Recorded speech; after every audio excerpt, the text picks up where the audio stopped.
Wix Studio, one end-to-end web creation platform for your agency to deliver exceptional work with absolute efficiency. The #1 long-form writer that helps SEOs outrank competition at the click of a button using real-time research and NLP. Start ranking content today with content@scale.ai.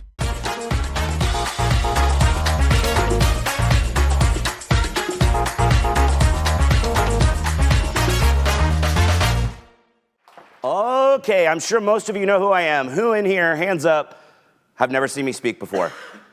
Oh, wow, a lot of you. Okay, you're in for a fucking treat. I like movies, obviously. I'm totally tatted up. So this isn't the real title slide. This is the real title slide. We're doing Harry and Lloyd's Idiot Proof Guide. She already gave me an intro. I do like to point out that I have a weekly video series every Tuesday called Local Search Tuesdays. It's typically short, 3 to 5 minute clips on how to be better at local SEO. It's one particular tactic each week. And then sometimes I will share my entire presentation.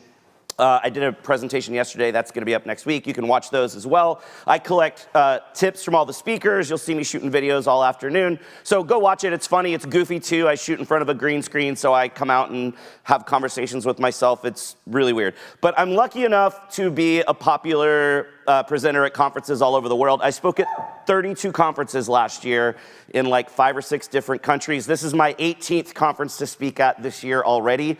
In the next 7 weeks, I have 9 conferences. So I see a lot of presenters.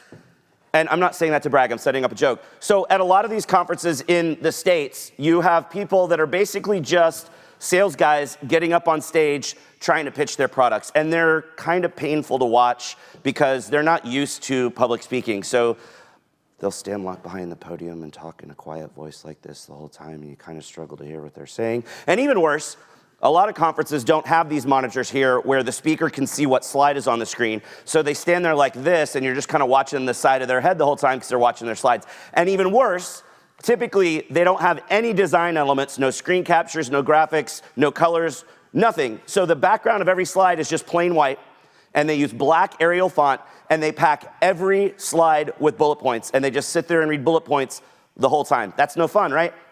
Plus, you may not know, they've done studies, and it's been scientifically proven that bullet points kill kittens. So today, we're not gonna have any bullet points, we're not gonna kill any kittens. Also, by the way, if I look kinda awkward up here, I'm usually like a walker, so like I'll walk all over the stage. I'm gonna do this right in front of your picture, I'm sorry. But like, it blinds me if I do that, so I gotta kinda stay to the side, and I don't wanna mess up for all the people that are watching live. But obviously you saw the movie reference there. She talked about how I have 23 movies tattooed on me. Both my arms are sleeved up. All of the tattoos on my right leg are from the Goonies. I'm about to get horror movies tattooed on my left leg. Next week, I think I'm gonna hit 1,000 movies in my iTunes library. I see a movie in the theater every week. I am obsessed with movies. So every time I present, I share my love of movies along with my love of SEO. So there's always a theme, and today's theme is comedy movies. So we have 74 references to comedy movies with at least one movie for every year in the last 50 years. For the older stuff that you won't know, there is attribution to the side, so not only will you learn some awesome stuff about local SEO today, you're gonna have a kick-ass list of funny movies to watch. Who is pumped? Are we excited? All right, I do have to warn you a bit. I kind of spoiled it already, but I do get passionate, and I tend to have a reputation for dropping some F-bombs, so I do have to warn you, there may be some adult language. You swear an awful lot. You fucking ain't right! Fucking A! So, are we ready? Yeah. All right, why the long face? Are you spending too much time looking up at the competition that ranks higher in local searches? It's pretty frustrating, right? Sometimes local search can get pretty confusing. You might be here today because you feel like you're clueless about local SEO. Thank you for laughing. I did a presentation yesterday and I had like the funniest joke ever, and it was like Ghost Rider and his head was on fire, and I'm like, I got hot tips, and it was like crickets in the room. I was like, geez, guys, come on. I don't want to seem like I've got a huge head with its own gravity system, but I've got a lot of awesome tips. I've been doing local SEO for a decade and a half. I've been speaking here about local SEO for like 10 years. So I'm gonna share some awesome stuff with you today, but unlike some speakers you may have seen at other conferences in the past, I'm not gonna talk out of my ass. I'm giving you actionable tips that you can immediately use to improve your visibility. There is no miracle pill for SEO though. You have to understand how the algorithm works and what you need to do to achieve better visibility. And it's all of the signals together. You can't just pick out one thing. It takes time and effort. But if you do all the things that I talk about today, you'll be able to make your sites as visible and as awesome as the Flying Elvises. And just like a fat guy in a little coat, I got to squeeze in a ton of stuff because I think I got like 100 slides to do, and I got 15 minutes left. So optimizing your Google Business Profile is pretty much the cornerstone of your local SEO efforts. And obviously, there's local content, local optimization, local link building, but I'm talking about GBP today. It's your new homepage. People don't have to go to your website to get your phone number to call you, or to get your address to figure out where you are, or to see pictures, or to read testimonials and reviews, or to ask questions, or to see your products. So whenever someone searches for you, their first impression is your GBP, and you have to optimize your GBP well to make a good first impression. It also helps you show up more often and higher in map pack search results if you're properly optimized. So, if you're just on the cusp of visibility, let's say if you click on more locations or more places and you go to the local finder page because you're not quite in the top 3, doing proper optimization can really help get you over the hump. What hump? Like the 3 people in the room that have seen Young Frankenstein laughed at that. Okay, your homework is to go home and watch Young Frankenstein. It's super old, but it is the funniest movie ever made. I promise you. I have never told someone to go watch this movie and had them come back and say, dude, that kind of wasn't really that funny. It is the funniest movie ever. It's awesome. So, Google has switched. We don't have the GMB dashboard anymore, and this confused a lot of people, and a lot of people are still freaking out. I kind of like this better. It's a little bit easier. So now you've got all of these icons. My favorite thing about this, before, nobody knew that Q&A was available because most businesses interacted with their business profile in the dashboard. And Q&A is actually a feature of Google Maps that's just displayed in your business profile, so nobody knew it was there. Now they've got the Q&A icon right there front and center. So it makes it a lot easier for businesses to take advantage of the awesome feature. So it's really important to pay attention to the annual local search ranking factor study. The thought process behind this is that nobody really understands or knows what goes into Google's algorithm. Google doesn't even, because they use machine learning. And if we were to take the 5 best local SEOs in the world and have them all optimize the same site, they would all do it differently, but they'd all touch the same things, because they all understand which elements Google's algorithm is looking at. So they send a really massive survey out, and all of the experts, it's usually the top about 40 people in the world that are experts in local SEO. All the experts answer these questions, they aggregate everything, and then you get a pretty good idea of the factors that influence local search visibility. And there's a whole post that explains all of the factors in detail, but the cool thing is you get a couple of pie charts. So you get one pie chart that shows you the factors that influence your visibility in localized organic, and you get another pie chart that shows you the factors that influence your visibility in the map pack or in Google Maps. And we're talking about the map pack in GBP today. Notice how big that green section is. That's because when we're talking about the map pack or Google Maps, location and proximity are key. And that's where those location and proximity factors are. But don't make the mistake that a lot of fledgling local SEOs make and think, oh, I do SEO exactly the same and then I just add on GBP. Because notice, the second most influential factor is on page, and the third is reviews. So you have to do a lot of different things in tandem if you want to achieve better visibility. So according to the LSRF, LSRF, Local Search Ranking Factors, I call it the LSRF. It's super goofy. I'm weird. I'm sorry. But according to that, this year, the most weighted ranking factor is your primary category, the one that you choose first. And it's not always what you think it should be. So watch this video. There's going to be a couple times here where there's a little video link and a thumbnail, because I'm trying to squeeze in as much as I can. So if you want to learn more about this because you're a bit newer, go watch the video. It explains how you need to look at your local market and what the competition is doing and who you're competing against to figure out what the correct category is to choose, because sometimes it's actually a bit counterintuitive. You don't have to use all 10 category slots. For most businesses, there are not 10 categories that apply to what you do, but some people think you need to fill up all 10. You don't have to, but you want to choose all of the categories that match what you actually do. Also, anybody in here fans of the movie Airplane? I actually have Lloyd Bridges Sniff and Glue tattooed on my arm right there. It's super rad. I'll have a t-shirt on later. You guys can check it out if you find me. Make sure you use your actual business name. Don't add keywords. Wink, wink. It's super overpowered and it really works, but right now you do that, you're getting suspended for sure. And you don't want to get suspended. Pretty much right now, if you breathe on your keyboard, your profile's going to get suspended. I'm also a product expert. You're laughing because you know it's true. We're on the community forum all the time. We're both product experts, and by far the biggest problem right now is suspensions. So don't do anything that even gets close to something that might be gray hat. So actual business name, no keywords. Make sure you've got UTM tracking on your website link because Google Analytics is totally fucking broken. You probably were taught that direct means somebody's typing in your URL or used a bookmark. That's actually not true. Direct is Google going, I don't know where the fuck this came from, so it just drops it in this bucket. Because if there's no referral information, it's direct. Well, guess what? Because of privacy issues, a lot of mobile traffic doesn't get referral information passed to Google Analytics. Use UTM tracking so you can correctly attribute that organic traffic and get credit for all the awesome local SEO work that you're doing. Watch the video, it tells you how if you don't know how. Be sure that you enter a local phone number. This used to be more of a ranking factor than it is now, but now it's more of a conversion factor because it's more of a trust signal. It lets people know. Any fans of vacation in here? One fan. Dude, I have that tattooed on my arm right here. It's super rad. So that doesn't mean you can't do call tracking. In fact, it's best practice to do call tracking on your business profile because you want to differentiate between the calls that come in from people that haven't been to your website yet and people that are on your website. So do call tracking. Make sure you have the correct hours. You're like, dude, that's kind of boneheaded, but you'd be surprised how many businesses have incorrect hours listed on their site. Make sure you got the right hours. Make sure you've got a lot of high quality photos. He spent a lot of time talking about how he's taking pictures of the restaurant because he was walking by and he wants to help out. And he showed the profile. That was your picture on the restaurant, right? So that's his uploaded picture from his mobile phone is the primary picture for the restaurant. That's not good for the restaurant. The restaurant should control what they do. And Google tends to kind of prefer professionally shot high-quality photos over mobile phone photos. So you want to upload those.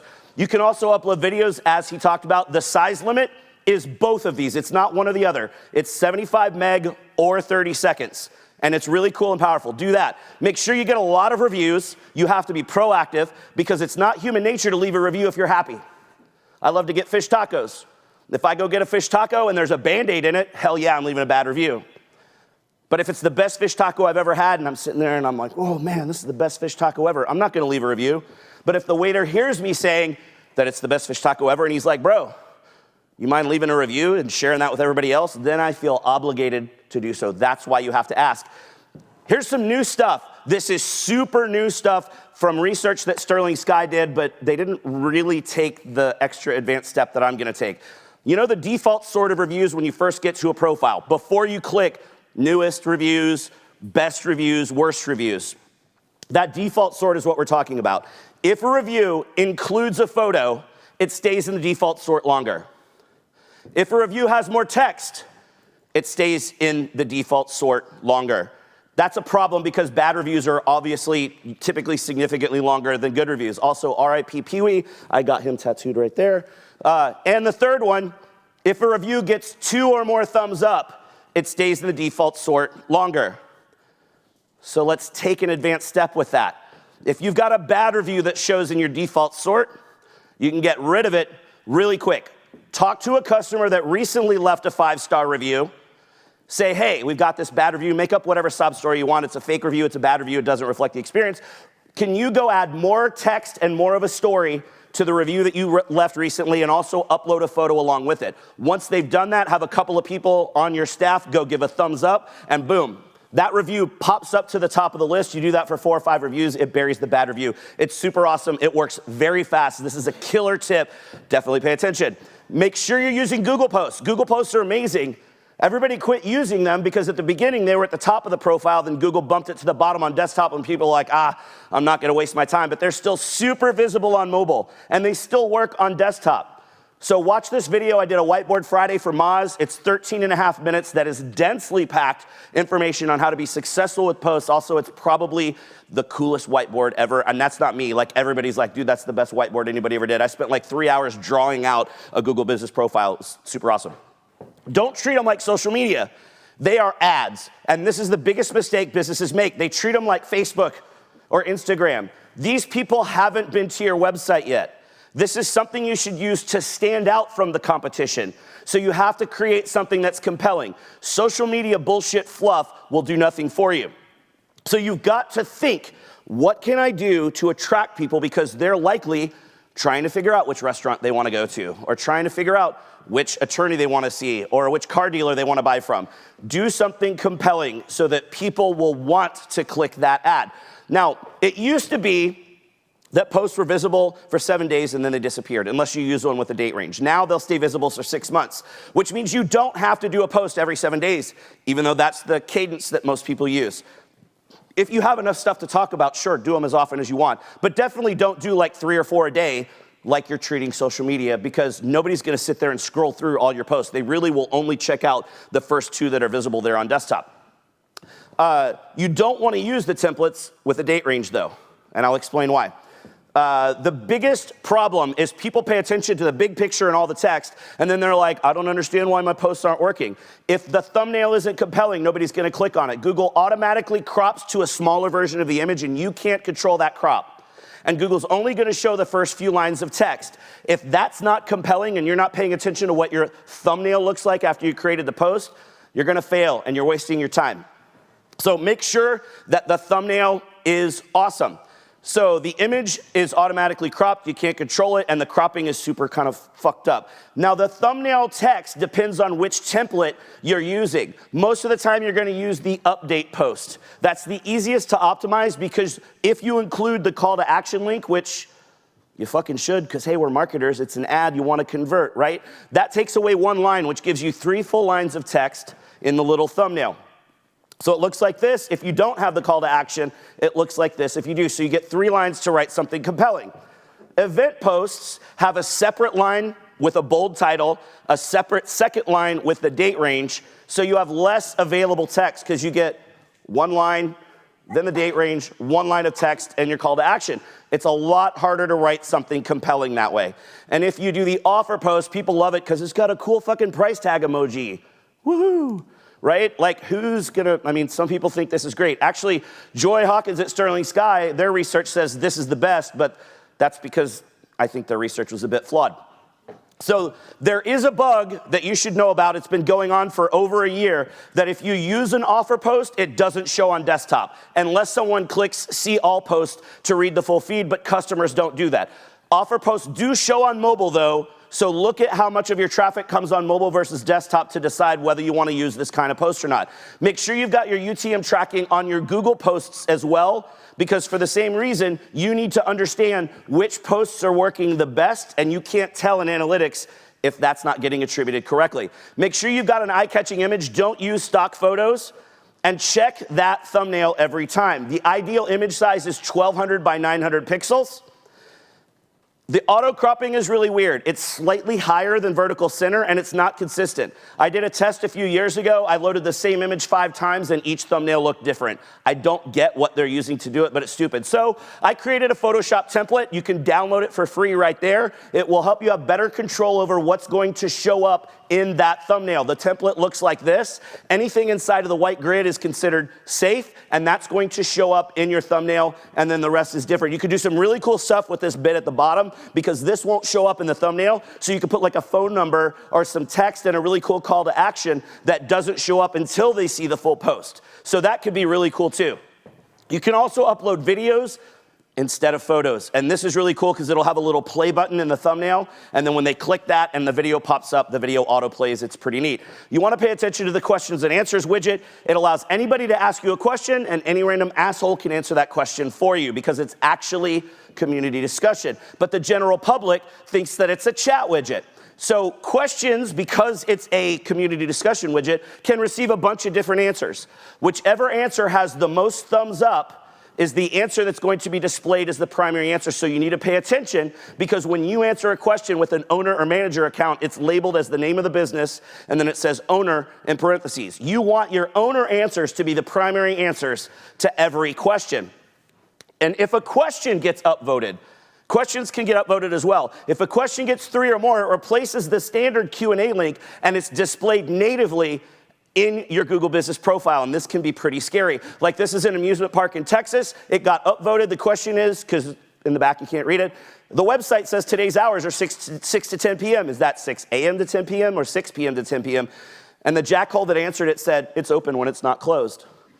And like, we laugh at that, but this is a major tourist destination and they're not paying attention. Don't include a phone number or a URL in your answer, because then it will get filtered and it won't show to the public, but you won't know, because if you're logged into your account, you'll still see that answer. You can load your own questions in. This is allowed. We call it setting up a pre-site FAQ.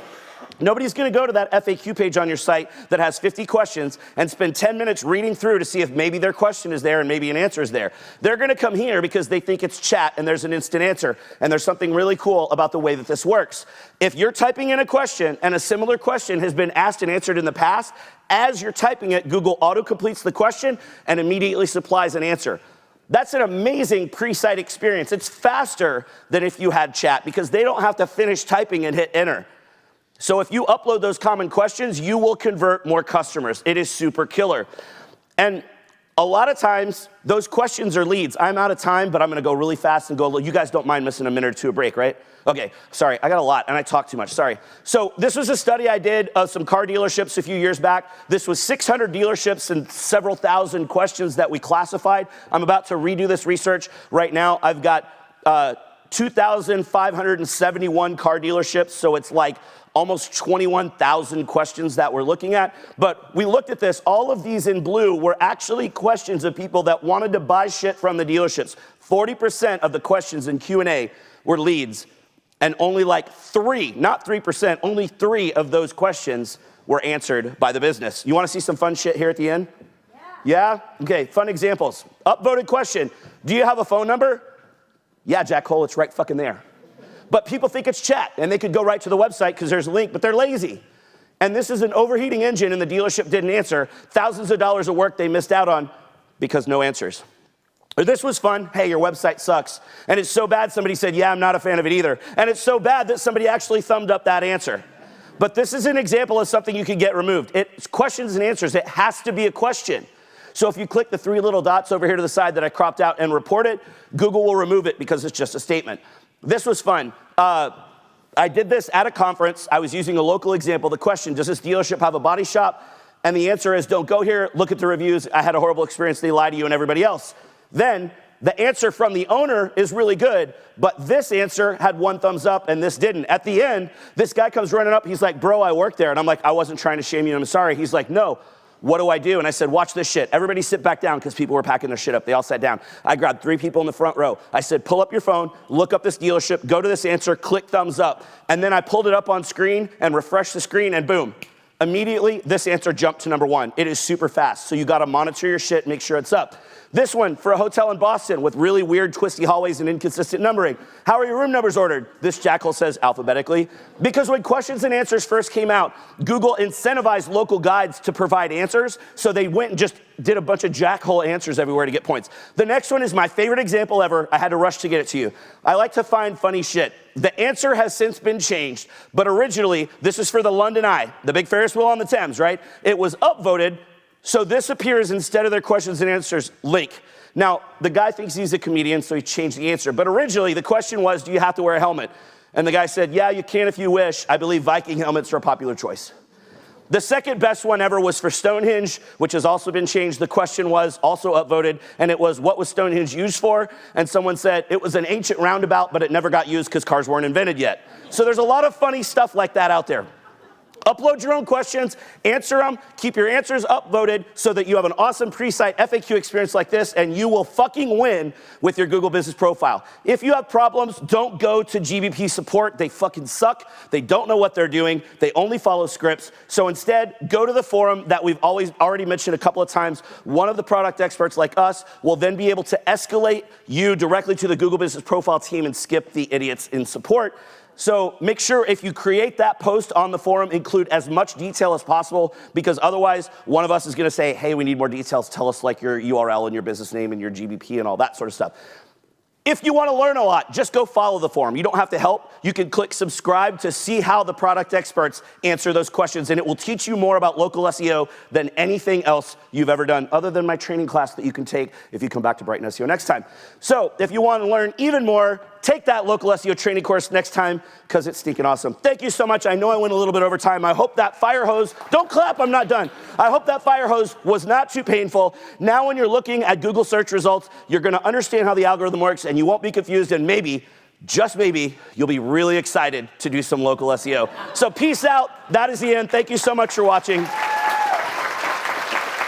If you get the slides, he turned it off already. If you get the slides, turn it back on real quick. There's a list of all the movies at the end. So you have some cool movies to watch. Thank you.